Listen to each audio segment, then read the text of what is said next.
What is up, fight fans? I'm Jason Burgos for Sportsnaut.com, and I'm here to talk the fallout of UFC Austin and look ahead to UFC Vegas 57 on June 25th. Of course, we've got to talk UFC Austin from this past weekend. I mean, can we not say that was a fantastic card? Unfortunately, we lost Donald Cerrone versus Joe Lozon, two of the best ever in getting Fight Night bonuses from the card on the day of the fight night, but we didn't miss it. 13 fights, 9 finishes, 8 by knockout. I mean, fantastic card. In an era where the UFC makes Fight Night, UFC Vegas, and whatnot cards in between pay-per-views that aren't really that fulfilling, this card delivered in a major way for the Texas fans in Austin. But you got to look at the main event right away. Josh Emmett beats Calvin Kattar. Hard-fought 5-round decision for Josh Emmett. Definitely the biggest win of his career. Major setback from Calvin Kattar. Two top fighters. Likely the winner is a strong possibility for a title shot against Alexander Volkanovski, Max Holloway winner on International Fight Week. And, looking at Josh Emmett, what's the case in terms of him deserving a title shot? He's won 5 in a row, has the win over Kattar, which is a high-level win in the top 5. Dan Ige, he beat Shane Burgos, Bektic, Michael Johnson. They're pretty good wins. I think the best thing that helps Josh Emmett's case is a lot of the fighters in front of him on the rankings, at least before this fight, are guys that have either lost recently, have gotten a title shot and lost in a title shot. So there's not a lot of better options other than Arnold Allen. And Arnold Allen doesn't seem like a guy that's quite deserving of a title fight just yet. Will he be someday? Probably, but probably not yet. So it seems like Josh Emmett is a likely shoo-in to get the Holloway Volkanovski winner. What does this do for Calvin Kattar? Calvin Kattar he's in a tough spot right now. I mean, he's now lost 2 out of 3. This was a major setback for him. The Max Holloway loss, that was disappointing and frustrating, and a night he'll want to look back on and not even regret. Just you have to just get over it. It was a tough loss, but this was the fight. He could have beat Josh Emmett, and some people thought he still might have beat Josh Emmett, that he really could have been a real serious contender just because he's such an entertaining fighter. He's been in the top 10 for a long time now. It would have made an interesting fight, especially maybe if he would have got Max Holloway in a rematch.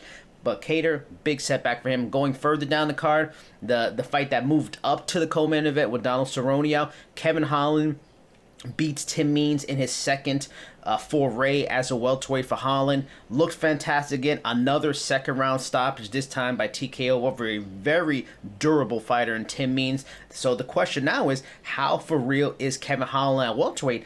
And gotta think he's very for real. At middleweight, he was on a hot run. He had one of the best years one of the best runs in 2020 during the pandemic. He's shown he can be high level competition. He just has a wrestling deficiency, and that came up and caused some major problems at middleweight, where guys are a little bit bigger, a little bit stronger than him. So the welterweight move made sense, and since he's performed so well, it seems like a smart fit for him there.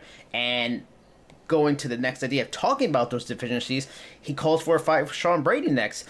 On paper, that makes a lot of sense. Sean Brady's top 10. He's ranked in Sportsnaut welterweight top 10.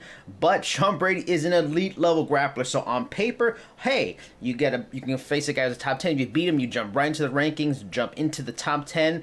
You exercise your wrestling deficiencies. But if he doesn't beat him and he continues to show wrestling as a problem for him, it looks like a bad move. And personally, I don't think he should take this fight. I think he should take the road of getting, exciting fights, maybe not as dominant a wrestler, and work his way to the top 10. Why get yourself set back so early in the game? Get into the rankings, have some big fights, get some big paydays, and then take that risk of proving if you've exercised the wrestling demons. And if he has, boom, he takes that risk and offers him maybe a title shot or close to it the next time, instead of doing it now before he's even ranked, and it can, undercut his opportunities at welterweight early on in this move, in this transition.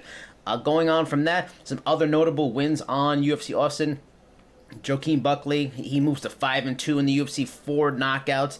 Very impressive. Not sure if he'll be a title contender fighter, but he's certainly a guy that can get into the rankings one day and have some major fights, maybe main event some fight night cards. A lot of potential in Joaquin Buckley, and everybody's always going to know him for the legendary knockout he had in 2020. Also, Adrian Yanez moves to 5-0 in the UFC. Adrian Yanez, one of the most exciting fighters in the bantamweight division. He's now ranked coming off of this win.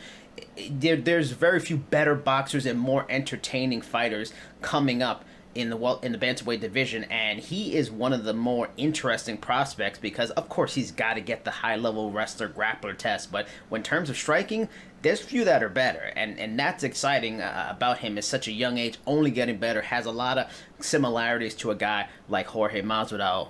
Guy to watch for the next few years is Adrian Yanez. And then also Eddie Wineland. He loses a third straight. He ends his career after 19 years in MMA. He calls it a career. I mean, with Eddie Wineland, he may not be remembered by casual fans, but for diehard fans of the sport, people will remember Eddie Wineland for being in WEC, having a long career, fighting everybody. This guy fought Sean O'Malley, John Dodson, Renan Barão, Brad Pickett, Joseph Benavidez, Uriah Faber, Chase Beebe. There's a lot of fans today don't remember a Chase Beebe, how solid of a good fighter that guy was.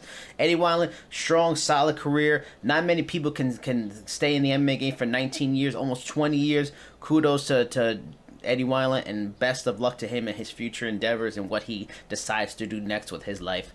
Going on from that, moving on to UFC Vegas.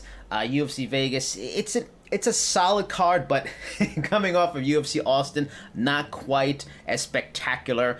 More in the mode of the usual UFC Vegas. More prospects, rising talents, international talents. International talents is at the forefront of this card in the main event. Arman Tsarukyan versus Mateusz Gamrot. Very good fight. Both guys are ranked in our lightweight, Sportsnaut lightweight, top 10. It's a fight that's going to decide who's the next big thing at lightweight. Both of them are very evenly matched because both of them have the ability to get finishes on the ground, on the feet. Fascinating matchup. Tsarukyan's a minus 280 favorite to Gamrot being a plus 235 underdog. I'm going to pick Gamrot to get the surprise, get the upset here. I think he's just got more of an experience advantage. I think that's going to be key. Although Tsarukyan has had more of a better track record in the UFC, I'm going to go with the upset on this one. Next big fight on this card, Neil Magny versus Shavkat Rakhmonov. Rakhmonov is the guy everybody looking at. He could be the next thing. Big thing. Could he be like the next Khamzat Chimaev? Guy's unbeaten, knockouts in all of his wins, in his 15 wins. It just seems like a dominant force, though he has not fought a guy like Neil Magny. And I'm going to follow that trend of upsets, even though Neil Magny is a plus 320 underdog to Rakhmonov's minus 390 favorite. I think Neil Magny, with his length, his experience, fought so many different types of fighters. He's very well-rounded. I can see him eking out a very close decision, making it tough at times and difficult for this young up-and-coming fighter. But if Rakhmonov is the real deal, he'll run through Magny, and we're really going to start talking about him in a major way in 2022. Further down the cards, look for these sleeper picks on the UFC Vegas 57 card. Thiago Moises versus Christoph Giagos. Very cool, very good fight.